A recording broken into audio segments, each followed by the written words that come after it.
जय Hind to all. I hope you all are doing good. आज हमारा इंडियन पॉलिटी का थर्ड लेक्चर है and again before starting my lecture मैं आप सबको यही कहूंगा कि हमारी एनटी की फ्री सारथी सीरीज चल रही है एंड आप हमारे कोई भी वीडियो लेक्चर की पीडीएफ को डाउनलोड करना चाहते हैं तो O2IAS एकेडमी की मोबाइल एप्लीकेशन डाउनलोड कीजिए। वहां पर आपको हर एक लेक्चर की पीडीएफ फाइल मिल जाएगी एंड वहां से आप उनको डाउनलोड कर सकते हैं।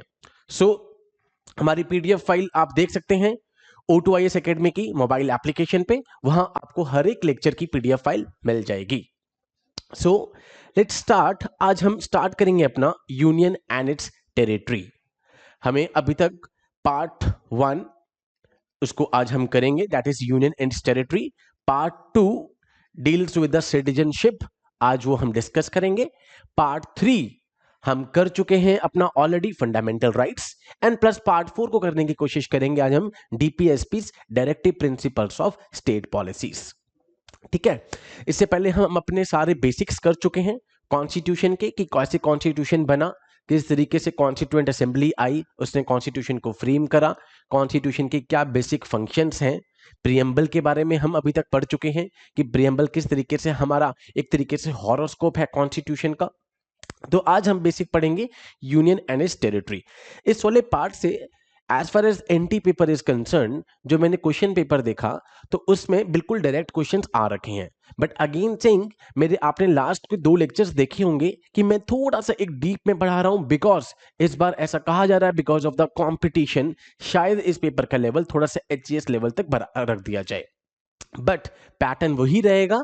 So let's start the today's lecture, union and its territory. Now as we discussed in our first class कि सबसे पहले कॉन्स्टिट्यूएंट असेंबली के लिए एक प्रॉब्लम क्रिएट हुई कि half of them were in the favour कि इंडिया नाम रखा जाए, आधे कह रहे थे भारत रखा जाए। तो इसलिए उन्होंने दोनों को कंबाइन करा। मैंने आपको बताया था आर्टिकल 1 में एंड भारत, क्योंकि कल्चरल डाइवर्सिटी को देखते हुए हमारी सब कॉन्टिनेंट में भारत वर्ड को भी लाया गया, जो कि भारत किंगडम, भारत डायनेस्टी से डिराइव किया गया था नाम। ठीक है, आपने 10 किंग्स की एक वॉर पढ़ी होगी, वहां पे बैटल पढ़ी होगी 10 किंग्स की हिस्ट्री में, एंशिएंट हिस्ट्री में, भारत डायनेस्टी। ठीक है, now the part 1 of the Indian constitution is entitled the union is territory. So article 1 से लेकर आर्टिकल 4 तक डील करती हैं यूनियन एंड इट्स टेरिटरी। अगर मैं आपको रीसेंट उसमें उसमें कॉन्टेम्परेरी इश्यू में बताऊं तो आर्टिकल 3 यूज कर कर हमारे पास जम्मू कश्मीर की फॉर्मेशन हुई। जब भी कोई एक नया स्टेट फॉर्म होता है उसके लिए आर्टिकल 3 यूज होता है। जब भी कोई पार्ट हमारे इंडिया का किसी को सीड करना है, सीड मतलब किसी और को देना, फॉर एग्जाम्पल इंडिया और बांग्लादेश का एक 100 अमेंडमेंट एक्ट हुआ था जिसमें इनक्लेव्स एक्सचेंज हुए थे इंडिया और बांग्लादेश के, that is called ceding the territory to the foreign country, to the foreign territories. वो हम डील करेंगे इसमें आर्टिकल नंबर 3 में। सो यहां पर this part of the constitution contains the law regarding the renaming, merging और altering the borders of the states. ठीक है, कोई भी बॉर्डर्स को ऑल्टर करना है, एरिया को यहां पर इंक्रीज और डिक्रीज करना है, किसी स्टेट का नाम चेंज करना है, किसी 2 स्टेट्स को यहां पर मर्ज करना है। फॉर एग्जांपल अभी एक पूरे जम्मू कश्मीर को यहां पर और यहां पे तोड़कर अलग अलग यूटी बना दिया गया, जम्मू कश्मीर अलग, लद्दाख अलग। तो यहां पर we will use article number 3। Now let's start article number 1। अब आर्टिकल नंबर 1 क्या कहता है? Name and territory of the union. ठीक है, एज वी डिस्कस्ड कि दे वर कंफ्यूज्ड कि भाई इंडिया रखा जाए कि भारत रखा जाए, तो India that is a Bharat, दोनों नाम रखे गए, shall be the union of states and the states and the territories be specified in the first schedule. हमने अपने 12 शेड्यूल्स करे थे, तो 12 शेड्यूल में याद करो फर्स्ट शेड्यूल जो था that contains union and its territories and we use the word territories of India. अब हम यूनियन ऑफ इंडिया ने टेरिटरीज ऑफ इंडिया लिख रहे हैं because territories of India comprises the territories of the states. Total number of states कितने हैं हमारे पास अभी? 28। Then we have a union territories specified in the first schedule कि कितनी यूनियन टेरिटरीज है अभी हमारे पास? 8 यूनियन टेरिटरीज हैं। Latest one Daman and Diu, Dadar and Nagar Haveli, दोनों को कंबाइन कर दिया गया 26 जनवरी 2020 को। And the other territories that may be required, वो अभी एट प्रेजेंट हमारे पास 0 हैं। So India that is a Bharat shall be the union of states. ठीक है, and the territory of the states of India, the territory of India constitutes these three things: the union of states, that is a total number of states, total number of UTs, and total number of acquired territories. So this is article number 1. मैं article आपको इसमें इसलिए करा रहा हूं specifically because article से बिल्कुल direct question हर बार 2 से 3 क्वेश्चन आ रखे हैं आपके एनटी के पेपर में. अब है आर्टिकल 2 क्या कहता है हमारे पास. ठीक है, आर्टिकल 2 कहता है कि कोई भी नया स्टेट जो है बनाना है, the power to establish new states. ठीक है, power to establish new states. But ये क्या है, वो वाले स्टेट्स बनाना जो कि इंडिया का पार्ट नहीं थे, उनको state banana. That deals with the article number 2. अब आप कहो कि सर जम्मू कश्मीर बना था तो वो आर्टिकल नंबर 3 यूज करके बना. जब भी आपको, इन शॉर्ट इनका डिफरेंस बताता हूं मैं, जब भी आपको इंटरनल एडजस्टमेंट करनी है, विद इन इंडिया एडजस्टमेंट करनी है, you will use article number 3, formation of new states, establishment of new states. जब भी आपको यहां पर आउटसाइड जो कि पहले पार्ट नहीं थे उनको स्टेट्स यहां पर एस्टैब्लिश करना है इंडिया में, we will use article number 2. So article number 2A भी यूज हुआ था, that is for the Sikkim. ठीक है, सिक्किम के लिए हमारे पास यूज हुआ था article number that is 2A. Sikkim को पार्ट बनाया गया था. एंड उसके बाद आर्टिकल नंबर 3 यूज हुआ इन case of Jammu and Kashmir, जब जम्मू एंड कश्मीर और लद्दाख को यहां पर यूटी का स्टेटस दिया गया. Now this is very important article, that is to form a new state by separation of territory. एक टेरिटरी को निकलना. तेलंगाना फॉर्म हुआ आंध्र प्रदेश से निकलकर. हमने आंध्र प्रदेश डिस्कस किया था. फर्स्ट लैंग्वेज के बेस पे जो बनता है linguistic state, that is Andhra Pradesh. Increasing the area of any state, किसी का एरिया को डिक्रीज करना, इंक्रीज करना, ऑल्टर करना बाउंड्री को, या फिर किसी भी स्टेट का नाम चेंज करना. अब यहां पर हम वैसे प्रेसिडेंट वाले इश्यू में पढ़ेंगे कि कोई भी सपोज अ मनी बिल, एक होता है मनी बिल, जैसे फॉर एग्जांपल अ बजट, जो अभी आपने देखा बजट सेशन चल रहा है, that is called a money bill. अब मनी बिल क्या होता है हम इसे नेक्स्ट सेशन में डिस्कस करने वाले हैं अपने. ठीक है, अब इसके लिए क्या होता है कि पहले आपको राष्ट्रपति जी से पूछना होगा before introducing the budget, that is before introducing the money bill. Same like this, जब भी आप कोई नया स्टेट फॉर्म कर रहे हो तो आपको वो पर्टिकुलर या किसी का नाम चेंज कर रहे हो तो उस स्टेट लेजिस्लेचर के पास एक बिल जाएगा. ठीक है, पहले राष्ट्रपति से कंसेंट ली जाएगी, उसके बाद पर्टिकुलर स्टेट में जाएगा. बट आपको पता होगा जब जम्मू कश्मीर बना था तो उस टाइम पर वहां पर राष्ट्रपति शासन लगा हुआ था. हमने कल किया था अंडर आर्टिकल 356. तो 356 के उस टाइम पर राष्ट्रपति शासन लगा था. तो दैट मींस जब राष्ट्रपति शासन लगा हुआ है तो सारी पावर वैसे भी यहां पर सेंटर के हाथ में आ गई. तो उस टाइम पर उसको बिल को पास करवाया गया and they formed this Jammu and Kashmir and Ladakh as a respective union territories. So article number 3 is used for internal adjustment within India. India के अंदर एडजस्टमेंट जब हम कर रहे हैं we will use article number 3. जैसे example Jammu Kashmir. Article number 2 हम तब यूज करेंगे जब हमें वो वाले पार्ट्स को स्टेट्स बनाना है जो कि अभी पार्ट नहीं है इंडिया के. ठीक है, जो अभी इंडिया के पार्ट नहीं है और उनको एडमिसिबल करवाना है, उनको इंडिया के अंदर लेकर आना है. We will use article number 2. Article 4 कहता है it declares that the laws made for the article 2 and article 3 are not to be amendment. भाई जैसे फॉर एग्जांपल अभी जम्मू कश्मीर बना तो संविधान में तो कोई चेंज नहीं हुआ. संविधान में चेंज तब होगा जब आप कोई पार्ट सीड कर रहे हो.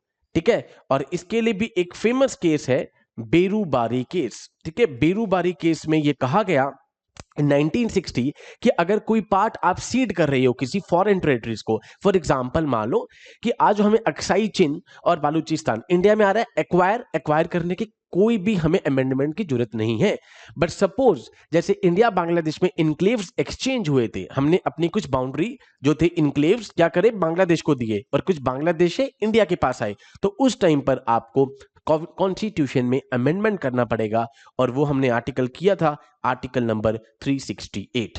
ठीक है, हमारे पास 368 आर्टिकल आता है जिसके अंतर्गत amending power of the constitution. हम फर्स्ट क्लास से डिस्कस कर रहे हैं इसे कॉन्टिन्यूसली कि आर्टिकल 368 यूज करके आप संविधान में चेंज कर सकते हैं.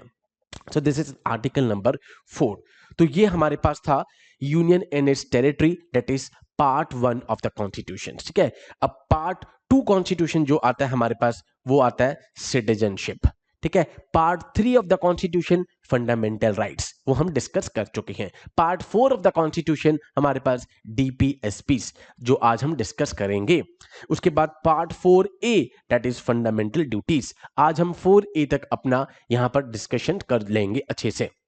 नाउ बिफोर स्टार्टिंग सिटीजनशिप, पहले तो जैसे हमने डिस्कस किया था कि माइनॉरिटी, बजट, ठीक है, ये वर्ड्स, फेडरलिज्म, ये वर्ड्स कॉन्स्टिट्यूशन में मेंशन नहीं है। On the same lines constitution has not defined the term citizen, citizen को कॉन्स्टिट्यूशन में डिफाइन नहीं किया गया है, ठीक है। उसके लिए अब हमारे पास, आपको सिटीजनशिप के लिए एक कॉन्सेप्ट पे पीछे लेके जाना पड़ेगा मुझे, जहां से आपको एक बेसिस पता लग जाए, ठीक है। 1947 में इंडिपेंडेंस मिली, ठीक है। उसके बाद 26 नवंबर 1949 को हमने कॉन्स्टिट्यूशन अडॉप्ट करा। 1950 दैट इज 1950 हमने कॉन्स्टिट्यूशन इनेक्टमेंट हो गया, कॉन्स्टिट्यूशन को हमने इनेक्ट कर दिया, दैट इज 26 ऑफ जनवरी, ठीक है, and this is 26 of November constitution day. अब क्या हुआ, आजादी के बाद 47 के बाद आपने देखा होगा माइग्रेशन, कुछ लोग इंडिया से पाकिस्तान, कुछ लोग पाकिस्तान से इंडिया, एंड कुछ लोग इवन फॉरेन कंट्री में जाके बसना स्टार्ट कर दिया था। तो अब इस टाइम पर एक लिमिट लगानी बहुत जरूरी थी कि किस टाइम पर, उस टाइम पर बिकॉज ना तो पासपोर्ट थे ना वीजा था, तो उस टाइम पर ये तो फैसिलिटीज अवेलेबल नहीं थी, तो किस तरीके से यहां पर लिमिट लगाई जाए। तो यहां पर एक डेट सिलेक्ट हुई, that is 19th of July, यहां पर 1948, कि भाई 19th ऑफ जुलाई के बाद यहां पर आपको परमिट लेना पड़ेगा, that is called a permit one, ठीक है। आपको 19 जुलाई 1948 के बाद परमिट लेना पड़ेगा। मान लो कि आप पाकिस्तान में चले गए 1947 की बात, इंडिया से, ठीक है। अब आप दोबारा इंडिया में आना चाह रहे हो, तो 19 जुलाई तक तो चले गए थे, तो वेल एंड गुड, बट इसके बाद आप वापस इंडिया में आना चाहते हो तो आपको पाकिस्तान से एक परमिट लेना पड़ेगा। परमिट क्या होता है? A piece of paper. For example, जैसे अभी आप लद्दाख जाते हैं, आपको वहां पर एक रीजन है that is called a Dras. Dras is the second coldest inhabited place of the world, second coldest place है वर्ल्ड की जहां पर लोग रह रहे हैं। First is the Siberia one in the Russia. तो अब आपको वहां पर एक परमिट लेना पड़ेगा विजिट करने के लिए। On the same lines Pakistan से आप जब वापस आना चाहते हैं इंडिया में, तो आपको एक परमिट लेना पड़ेगा, या आप इंडिया से वापस पाकिस्तान जाना चाहते हैं तो आपको एक परमिट लेना पड़ेगा। सो 19 जुलाई 1948 को एक डेडलाइन रखा गया, एंड उसके बाद जो इधर पे आ गया उसको इंडियन सिटीजनशिप, जो उधर पे चला गया उसको Pakistan citizenship, as on 26 of January 1950। Clear? ये बहुत सबसे कॉम्प्लेक्स टॉपिक है, बट आई विल ट्राई कि आपको बहुत ही ज्यादा लेमैन लैंग्वेज में मैं आपको ये समझा दूं। नाउ अब आपके लिए पहले 19 जुलाई ये आपको परमिट डेट याद होनी चाहिए। अब आपको मैं कुछ एक बेसिक्स बताता हूं पहले कि सिटीजन, अब सिटीजन कौन हुआ? वो सिटीजन जो कि सारे के सारे सिविल एंड पॉलिटिकल राइट्स को एंजॉय कर रहा है। मींस सिटीजन वो सिटीजन वो पर्सन है जो सारे के सारे जो राइट्स है एक नेशन में वो एंजॉय कर रहा है। हमने करा था लास्ट क्लास में, there are two categories, one is the citizens and second one is the aliens one. Aliens में we have two aliens, that is a that is a enemy aliens, and second is the friendly aliens, जिनके साथ हमारे relations ठीक चल रहे हैं। So this is the first concept, and इसी alien वाले में इस जो कि इलीगली यहां पर इंडिया में रह रहे थे, इन्हीं के लिए हमारे पास अभी रिसेंटली बिल आया था का 2019, that is citizenship amendment act.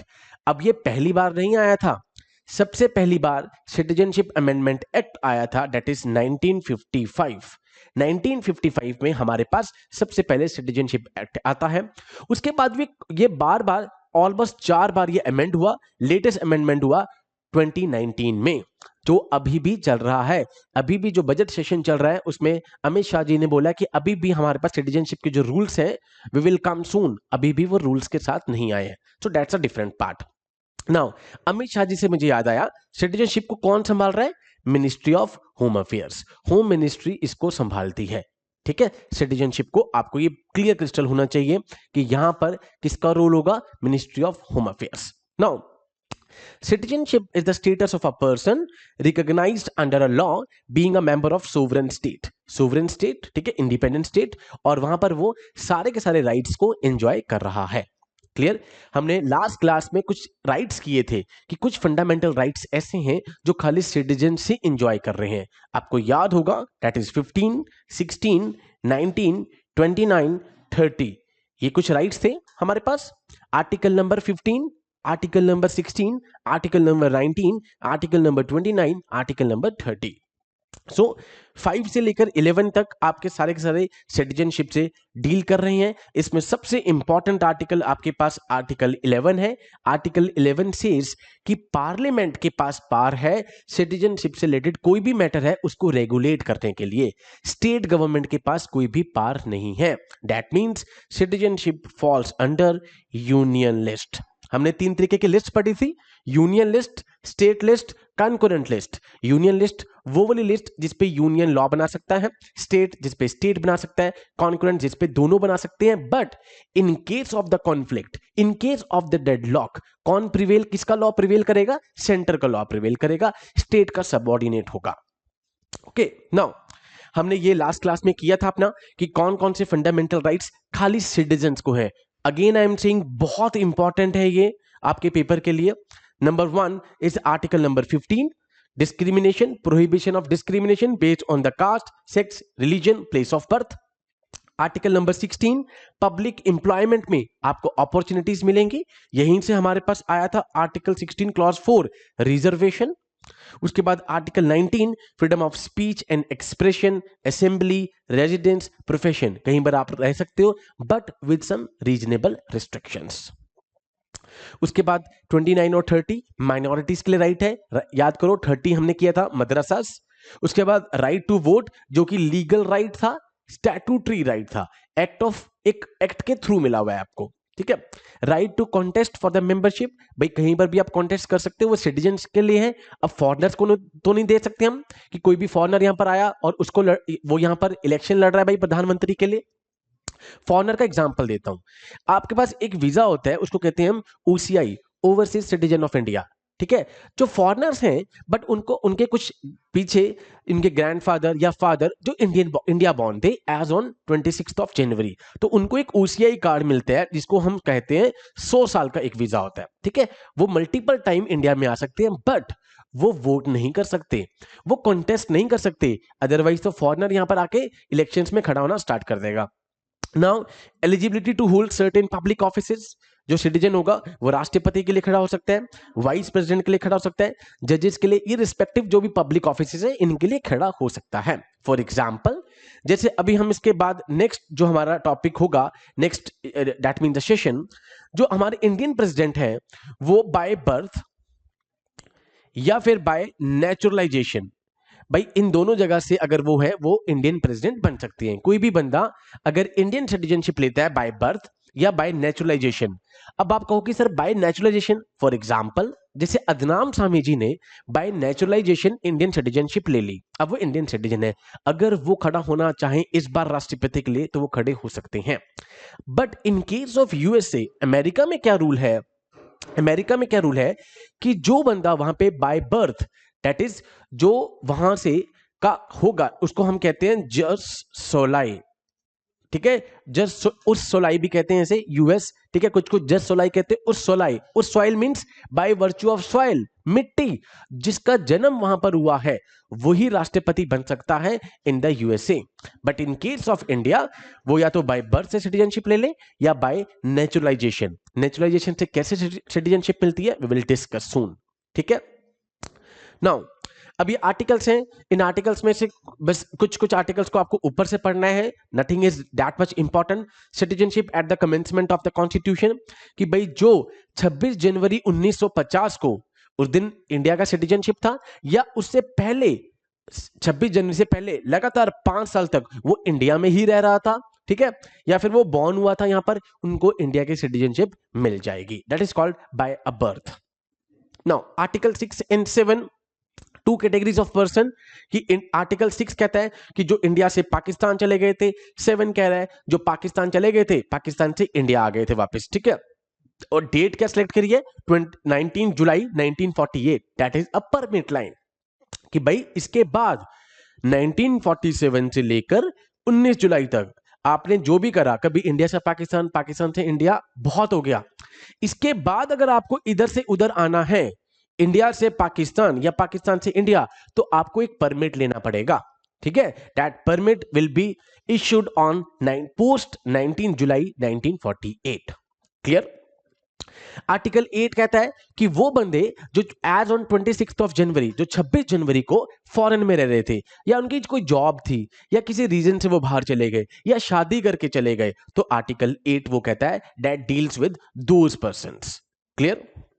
Now article 9 कहता है कि जब भी आप चाहते हो वॉलंटरली कि भाई सिटीजनशिप मैं छोड़ना चाह रहा हूं, जैसे इंडिया में आप 3 तरीके से सिटीजनशिप को छोड़ सकते हो, ठीक है। रिनंशिएशन, टर्मिनेशन, डिप्रीवेशन, अभी हम करेंगे। आप डिप्राइव कर सकते हो, आप अपनी सिटीजनशिप छोड़ सकते हो, ठीक है। ये सबसे इंपॉर्टेंट आर्टिकल है, आर्टिकल नंबर 11, कि सिटीजनशिप से रिलेटेड जो भी मैटर होगा उसको पार्लियामेंट संभालेगा, दैट इज सेंटर संभालेगा, स्टेट गवर्नमेंट का कोई भी रोल बीच में नहीं आएगा। Article number 11 is the most important article. Now अब आर्टिकल 11 कहता है कि भाई आप 5 तरीके से इंडिया के सिटीजनशिप एक्वायर कर सकते हो। Number 1, by birth. By birth हमने करा कि जो 26 जनवरी 1950 को इंडिया का सिटीजन था, या फिर इससे पहले वो 5 साल तक इंडिया में रह रहा था, ठीक है, उसको इंडिया की सिटीजनशिप मिल जाएगी बाय बर्थ।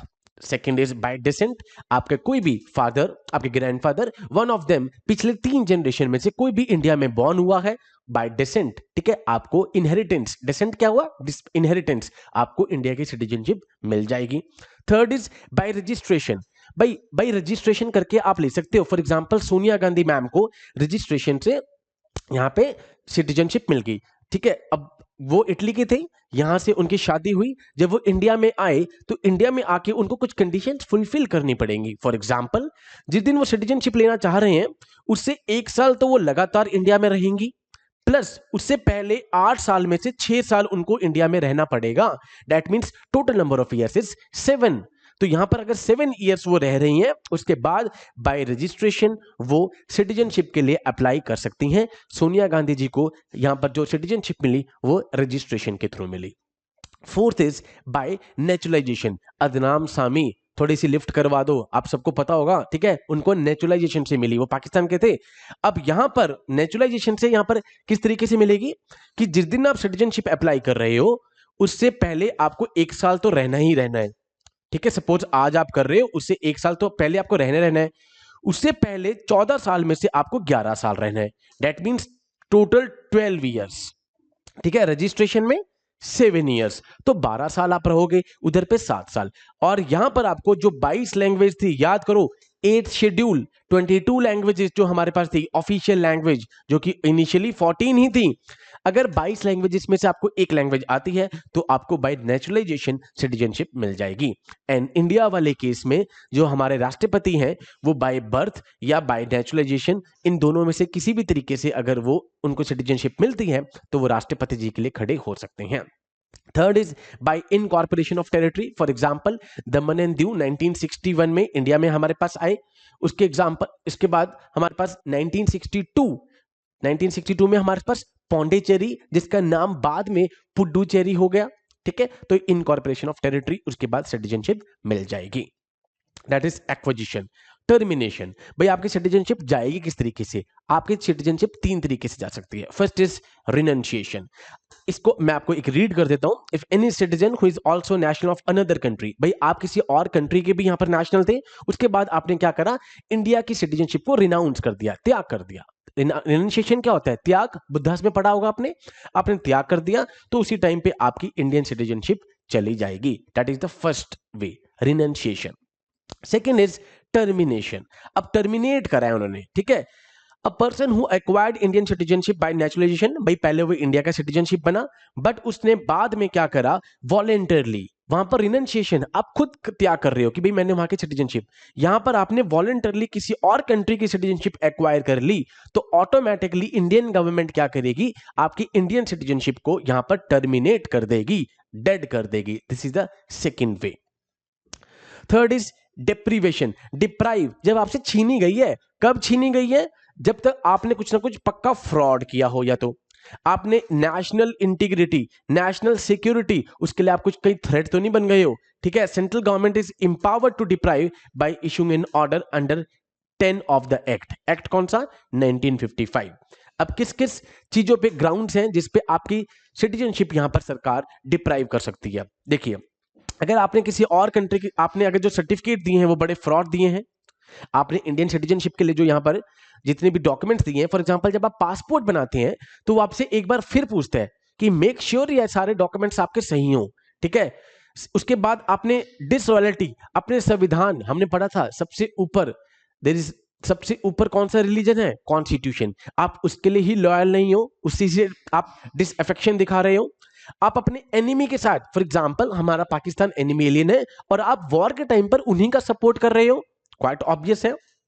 आप कोई सेंटेंस हुआ आपको इंप्रिजनमेंट का in any country less than 2 years, 5 year, भाई पहले 5 साल सिटीजनशिप मिली, और सिटीजनशिप मिलते ही पहले 5 साल के अंदर 2 साल आप कहीं जेल में रह आए, आपके खिलाफ कोई केस चल गया, इंप्रिजमेंट हो गई आपको, आपकी सिटीजनशिप छीन ली जाएगी।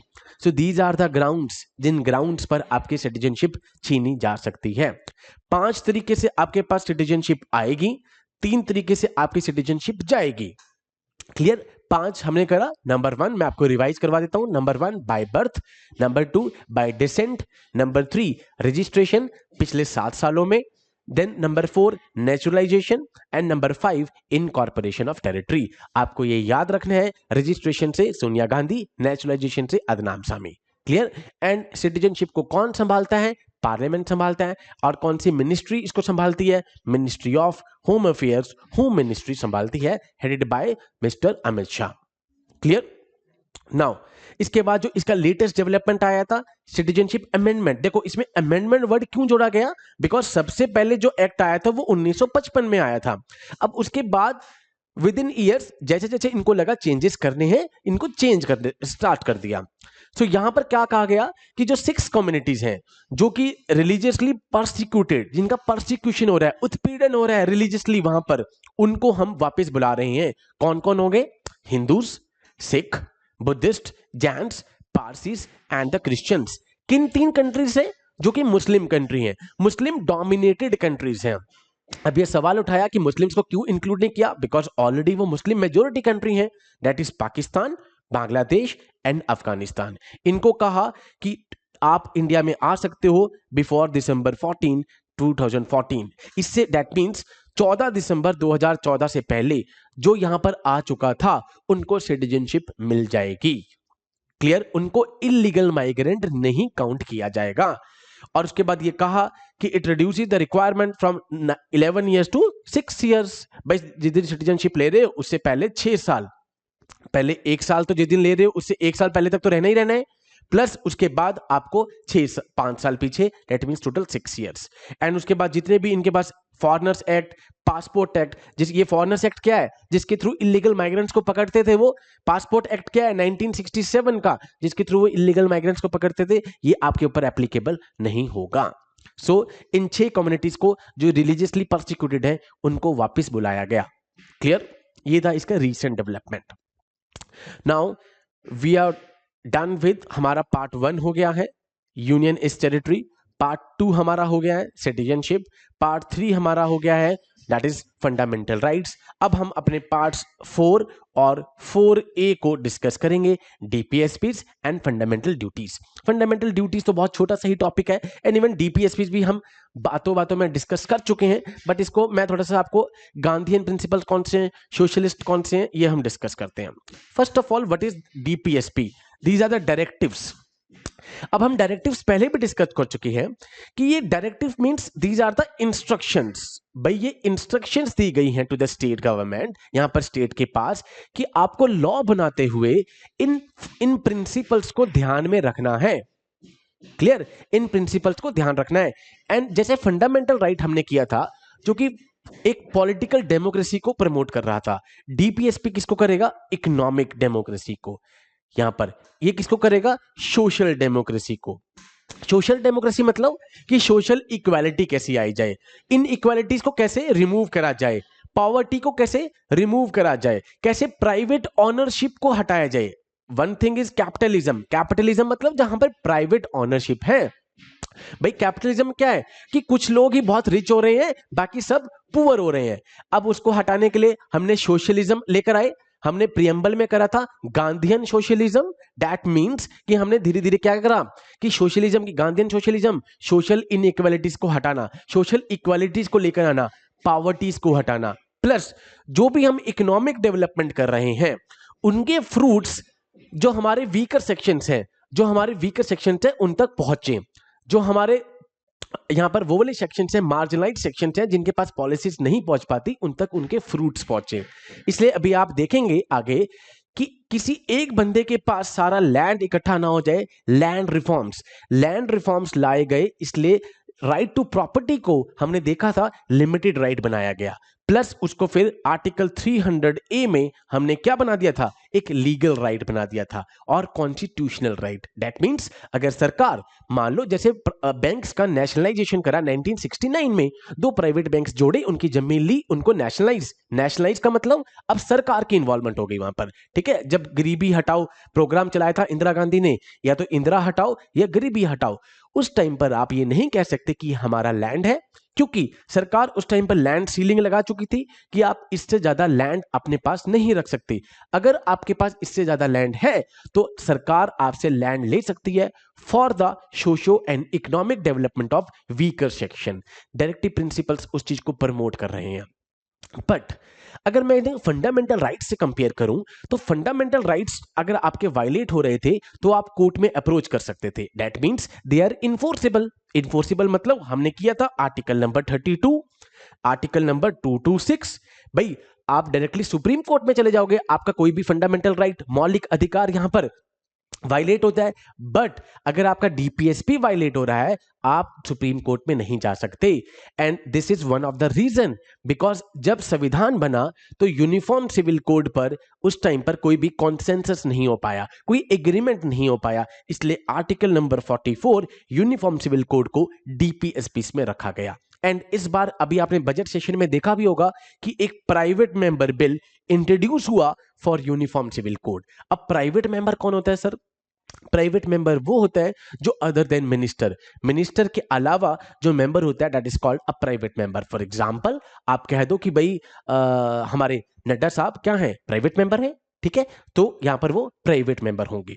Now so unlike the fundamental rights, भाई आप डीपीएसपी को चैलेंज नहीं कर सकते, डीपीएसपी के लिए आप कोर्ट में नहीं जा सकते। एंड इसलिए ही आर्टिकल नंबर 44 को यहां पर यूनिफॉर्म सिविल कोड, उसको यहां पर डीपीएसपी के अंदर रखा गया। एंड प्राइवेट मेंबर अभी बिल इंट्रोड्यूस हुआ, एंड प्राइवेट मेंबर कौन होता है? Other than the minister one. ठीक है, now this provision, this card can not be enforced by any court and these principles are fundamental in the governance of country। governance of the country के लिए बहुत जरूरी है। and it shall be the duty of the state to apply this while making the laws। भाई law बनाते हुए state को इन DPSP को ध्यान में रखना है। नाउ अब डीपीएसपी हमारे क्या हैं? एक आइडियल्स हैं। हमने किया था, ये हमने कहां से लिए थे? आयरिश कॉन्स्टिट्यूशन से। और हमने उसके बाद ये भी किया था कि जो आयरिश कॉन्स्टिट्यूशन है इन्होंने कहां से लिए थे? इसको स्पेन से लिया था। ठीक है, एंड उसके बाद ये रिजेंबल करते हैं जो इंस्ट्रक्शंस थी under government of India act 1935, उससे ये रिजेंबल कर रहे हैं। एंड ये सोशल और इकोनॉमिक डेमोक्रेसी को प्रमोट कर रहे हैं। अभी हमने ये कर लिया, that is to bringing social equality. यहां पर कैपिटलिज्म था जहां पर प्राइवेट ऑनरशिप थी। भाई कुछ ही लोग, few becomes rich and maximum poor थे, इसलिए पुअर सेक्शन तक लाने के लिए, सोशलिस्ट इकोनॉमी तक लाने के लिए यहां पर लैंड रिफॉर्म्स लाए गए, एबॉलिशन ऑफ जमींदारी सिस्टम। ये कहा गया कि जो वेल्थ है वो किसी एक बंदे के पास इकट्ठी ना हो जाए, कहीं एक ही बंदे के पास सारे रिसोर्सेज इकट्ठे हो जाएं। सो इसके लिए अभी एक आर्टिकल आएगा हमारे पास, आर्टिकल 39B क्लॉज C। इसको हम डिस्कस अभी करेंगे कि जो भी इकोनॉमिक डेवलपमेंट कर रहे हैं उसके जो फ्रूट्स हैं वो सारे वीकर सेक्शंस तक पहुंचे।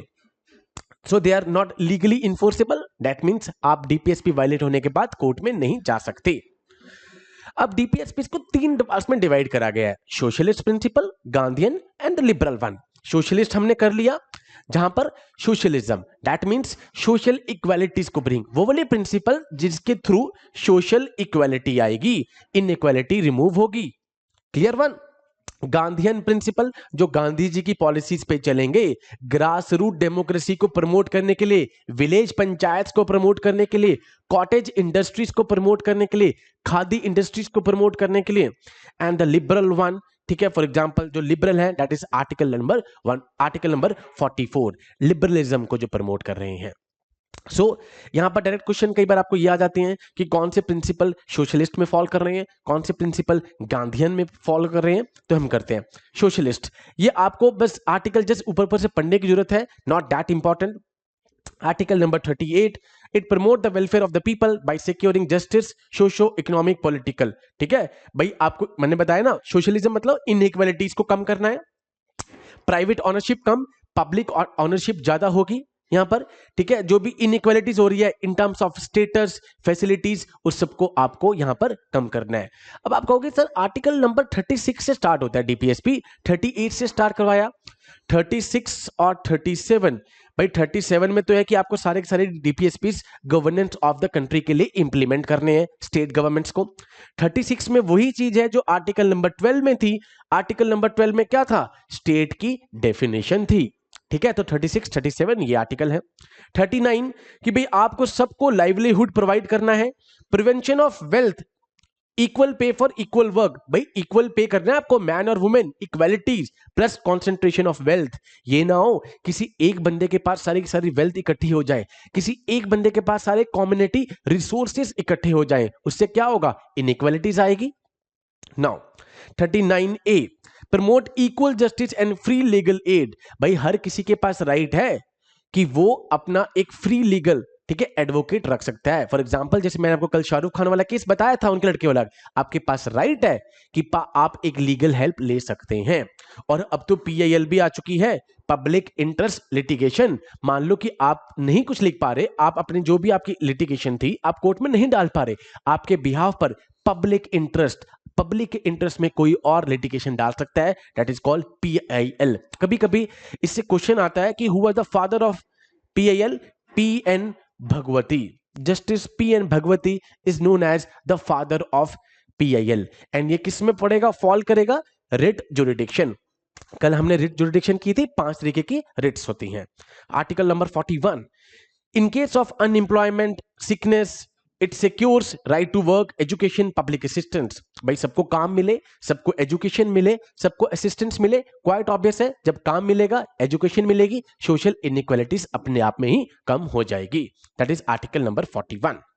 42 कि भाई सबके लिए जस्ट एंड ह्यूमेन, भाई फेयर, उनके लिए एक अच्छा इन्वायरमेंट क्रिएट करके दिया जाए जिससे वो अच्छे से काम कर सकें। एंड मैटरनिटी रिलीफ, मैटरनिटी यहां पर रिलीफ मिले। 43 living wages, decent standard of life, social opportunity. भाई सबके लिए एक decent standard of life create करके दे। It state make sure that कि भाई सबके पास पूरी प्रॉपर सोशल और कल्चर अपॉर्चुनिटीज हो, सभी वर्कर्स के पास सभी वर्कर्स को इक्वल वेज मिल रहे हो according to their work, and उनको एक decent way of life. Quite obvious है, जब आप किसी को ये सारी चीजें प्रोवाइड करेंगे तो सोशल इनइक्वालिटीज अपने आप धीरे धीरे कम होनी स्टार्ट हो जाएगी। 43A, that is to secure the participation of the workers in management of industries। आपको ये मेक श्योर करना है कि जो वर्कर्स की पार्टिसिपेशन हो in the management of industries. जितना वो काम करेंगे क्वाइट ऑब्वियस है उतनी ही हमारे यहाँ पर जो वीकर सेक्शंस हैं वो अपग्रेड होगी। वीकर सेक्शंस का जो यहाँ पर क्या होगा, यहाँ पर उनका उद्धार होगा, यहाँ पर सोशल इनइक्वालिटीज कम होंगी। 47 raise the level of nutrition and standard of living and improving the public health. सबसे इंपॉर्टेंट टॉपिक रहता ही है ये पब्लिक हेल्थ। नाउ मैं आपको यहां पर डिस्कस करता हूं जो मैंने आपको आर्टिकल 39 बताया। एक आर्टिकल है article 39 clause B clause C। Although ये थोड़ा सा और डीप में है बट आई वांट कि आप सबको पता हो। अब हमने कल पढ़ा था कि फंडामेंटल राइट्स एंड डीपीएसपी, तो ये कहा जाता है कि भाई fundamental rights are always above the DPSP, कि फंडामेंटल राइट डीपीएसपी से ऊपर है। बट एक एक्सेप्शन है article number 50, that is article number 31। कल हमने आर्टिकल नंबर 31 डिलीट पढ़ा भी था कि आर्टिकल 31 डिलीट हो चुका है, अब इसमें क्या कहा गया कि आर्टिकल 39B(c) ये क्या कहता है कि concentration of wealth and community resources. भाई किसी एक बंदे के पास कम्युनिटी रिसोर्सेस ना इकट्ठे हो जाए, वेल्थ इकट्ठी ना हो जाए, इसलिए सरकार स्टार्टिंग से क्या कर रही थी, लैंड रिफॉर्म्स लेकर आ रही थी कि भाई एक सीलिंग हो गई, आप इससे ज्यादा लैंड नहीं रख सकते। इसलिए बार बार जब लैंड आ रहा था तो क्या कर रहे थे लोग, कह रहे थे कि भाई आर्टिकल 19 और आर्टिकल 31 में हमारे पास राइट टू प्रॉपर्टी का राइट है, चैलेंज कर रहे थे। इसलिए हमने देखा कि सरकार क्या करती थी, शेड्यूल 9 में डाल देती थी। शेड्यूल 9 में जो चीजें डलती हैं वो जुडिशियल रिव्यू से बाहर हो जाती थी कि जुडिशरी उसके ऊपर रिव्यू नहीं कर सकती। इसलिए सरकार ने कहा कि इंदिरा गांधी जी के टाइम पर यह सवाल सबसे ज्यादा उठा। उन्होंने कहा कि अगर हम आर्टिकल 39B(c) इसको यूज करके कोई लॉ बना रहे हैं और वो किसी का आर्टिकल 14, 21, 31 और 19 ये वायलेट हो रहा है तो आप उसको नल और वॉइड नहीं डिक्लेयर करोगे। जैसे हमने आर्टिकल नंबर 13 में करा था कि कोई भी लॉ फंडामेंटल राइट को वायलेट कर रहा है will be declared null and void. But अगर वो 39B और C को यूज करके बनाया गया है to have socio economic development और अब वो किसी का 14, 19 और 31, तो आप कोर्ट में नहीं जा सकते कि मेरा 14, 19, 31 वायलेट हो रहा है, because right to property is not a fundamental right. The right to property is now a constitutional right, a legal right. तो ये जब भी सवाल उठता था तो इंदिरा गांधी मैम कहती थी कि या तो सोशो इकोनॉमिक डेवलपमेंट होगा, पुअर सेक्शंस का डेवलपमेंट होगा, वीकर सेक्शन का डेवलपमेंट होगा। हम नहीं चाहते कि किसी जमींदार, कोई बहुत बड़े बड़े जमींदार किसी एक के पास ही सारा का सारा लैंड इकट्ठा हो जाए, इस तरीके से हम डेवलपमेंट ही नहीं करा पाएंगे। तो उन्होंने कहा कि अगर ये डीपीएसपी ये वाले फंडामेंटल राइट्स को वायलेट कर रहा है तो उस टाइम पर आप इसको नल और वाइड मतलब कैंसिल नहीं करोगे। नाउ द गांधीयन प्रिंसिपल्स, आपको गांधीयन आप पढ़ भी चुके हो, सब सब्जेक्ट से पता लग जाएगा। Article 40 village panchayat, that is grass root level democracy को स्ट्रेंथन करना, स्ट्रॉन्ग करना, कॉटेज इंडस्ट्रीज को प्रमोट करना। उसके बाद यहां पर नेक्स्ट है कोऑपरेटिव सोसाइटी। मैंने आपको लास्ट क्लास में बताया था, this is the latest one. Mister Amit Shah जिनके मिनिस्टर बने हैं, आपने शिमला में इंडियन कॉफी हाउस देखा होगा। Indian coffee house is example of cooperative society. Amul देखा होगा, Amul is example of cooperative society. Lijjat papad देखे होंगे, example of cooperative society. That means कुछ लोग 10 या 10 से ज्यादा लोग इकट्ठे मिले, उन्होंने अपनी मनी को लगाया एंड उसके बाद इन्होंने एक सोसाइटी क्रिएट कर दी, ठीक है, एंड ये वेलफेयर के लिए काम करते हैं। तो सबसे पहली कोऑपरेटिव सोसाइटी अगर आपको मैं बता दूं तो वो इंडियन कॉफी हाउस है, जो कि one of the centre is at the Shimla also, ridge road पे आपको देखना अब Indian coffee house.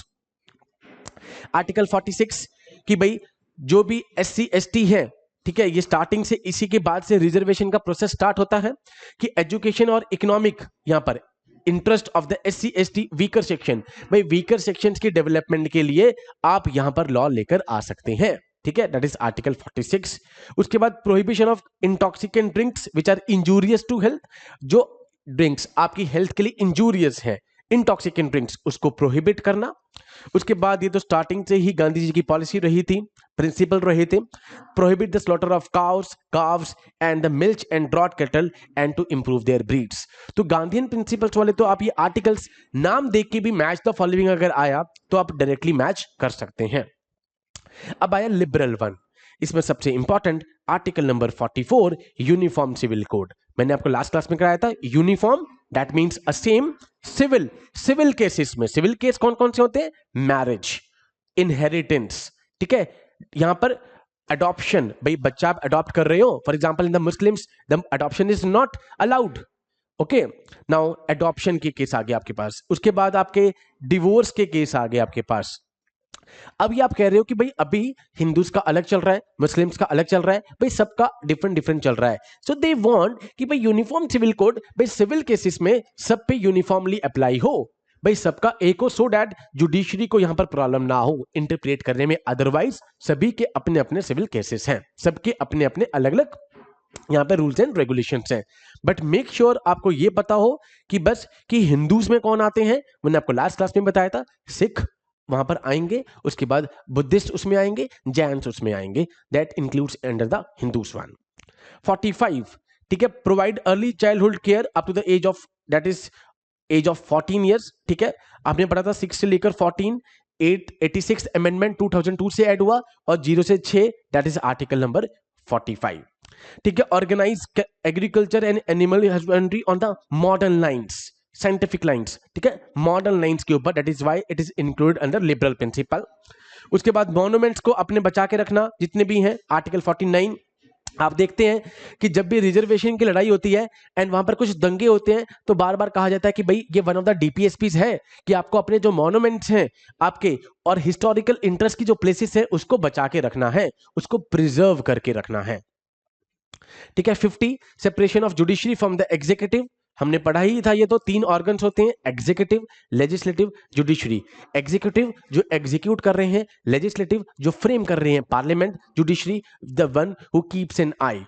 51 international peace और सिक्योरिटी को आपको मेंटेन करना है, इंटरनेशनल जो भी लॉ और ट्रीटीज है उसको आपको रिस्पेक्ट करना है, and encourage the settlement by arbitration, भाई आर्बिट्रेशन मिलजुल के आप उसका सॉल्यूशन निकाल लो। फॉर एग्जांपल इंडिया पाकिस्तान में बहुत चल रही हैं, बट वो कहां तक पहुंच गई हैं, इंटरनेशनल कोर्ट ऑफ जस्टिस तक पहुंच गई हैं, ठीक है। वो वाटर ट्रिब्यूनल, जैसे हमारे पास वाटर की लड़ाई होती है उनके साथ, हमारा इंडस वाटर ट्रीटी, वो मैटर वो कहां पहुंचा देते थे, वो उसको सेंटर उस पे इंटरनेशनल ऑर्गेनाइजेशन में पहुंचा देते हैं। तो try to resolve the conflicts by arbitrations और बाय द नेगोशिएशंस। तो ये सब किस में आ गए, आपके यहाँ पर लिबरल प्रिंसिपल्स में आ गए, ठीक है। So this is all DPSP. DPSP का आपको सबसे इंपॉर्टेंट पॉइंट ये याद रखना है कि एक तो आपको कहां से बोरो किया है, that is the Irish one, ठीक है, मतलब उसके बाद आयरिश ने स्पेन से किया है, they are not enforceable, court में चैलेंज नहीं कर सकते आप इनको।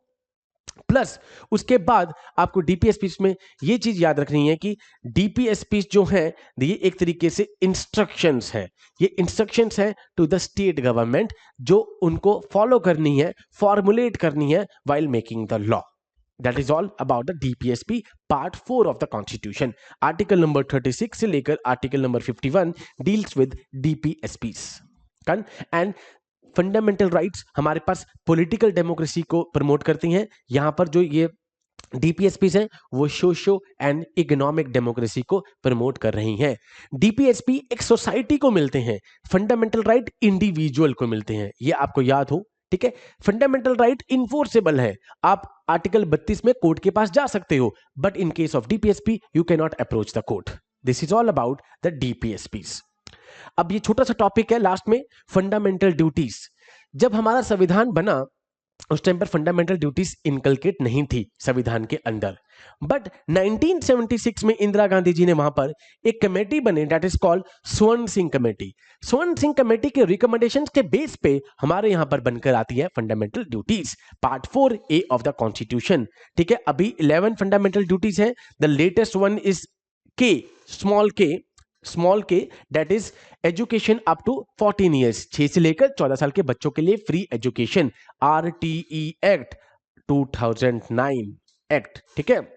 नाउ 42nd अमेंडमेंट से इसको ऐड करा गया और 86 से इसको एक न्यू ऐड करी गई। 42nd से तो पहले जो स्वर्ण सिंह कमेटी ने बताया थी वो फंडामेंटल ड्यूटीज जोड़ी गई, 86 में अमेंडमेंट करा गया, और हमने कहां से ली है, USSR, जो कि now is become Russia one, ठीक है।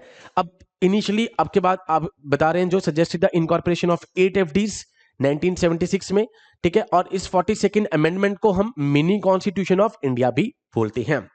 उसके बाद सरदार स्वर्ण सिंह कमेटी बनी जिसने बताया कि ये वाली emergency that these are the fundamental duties which we can add, and उनकी रिकमेंडेशंस के बेस पे यहां पर फंडामेंटल ड्यूटीज ऐड करी गई। यहां से आपको बिल्कुल डायरेक्ट फैक्चुअल क्वेश्चन आएगा, कोई कंफ्यूजन वाला क्वेश्चन इसमें नहीं आ सकता। हाँ, ये कह सकते हैं कि कौन कौन सी फंडामेंटल ड्यूटीज को यहां पर उनकी जो रिकमेंडेशन थी उनको एक्सेप्ट नहीं करा। For example, imposition of punishment for incompliments with the refusal to observe any duty, भाई आप अगर कोई ड्यूटी नहीं ऑब्जर्व कर रहे तो आपको पनिशमेंट दी जाए।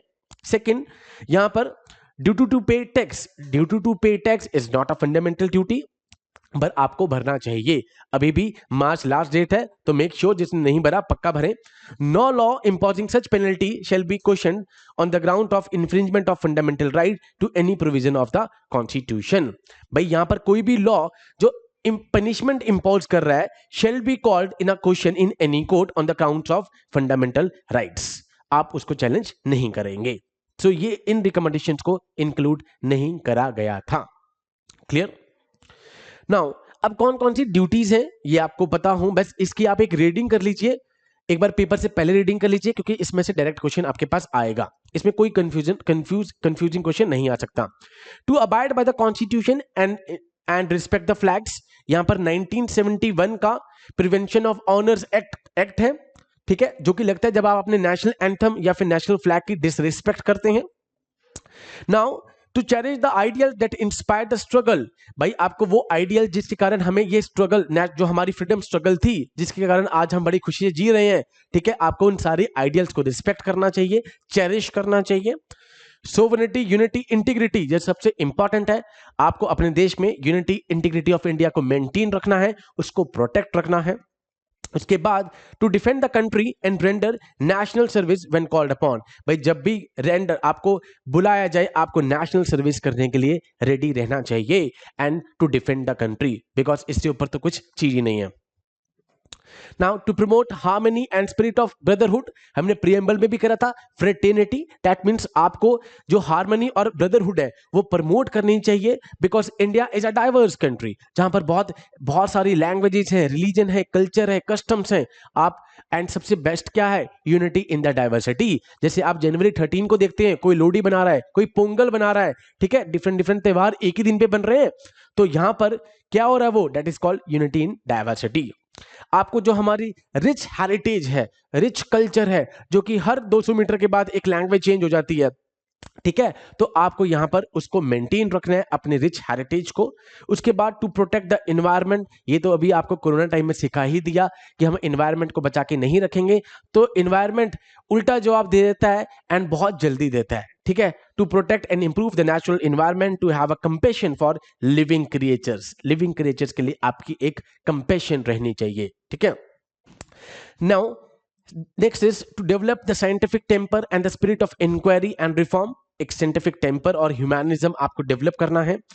पब्लिक प्रॉपर्टी जो भी हमारी है, जैसे कि आप देखते हो कि कई बार लड़ाई होती है, जैसे अभी रिसेंट CAA में हुई थी, बहुत सारे लोग दिल्ली में मरे, ठीक है, राइट्स में, आपको ये पब्लिक प्रॉपर्टी को यहां पर प्रिजर्व करना है, सेफ गार्ड करना है, बिकॉज हमारे टैक्स जो हम टैक्स भरते हैं उसी से वो चल रही है, और हम खुद ही अपनी प्रॉपर्टी को वहां पर डिस्ट्रॉय करेंगे तो हमारा ही नुकसान होगा। Now you will always strive towards the excellence in all the sphere and the collective activity so that nation constantly rises to the higher level।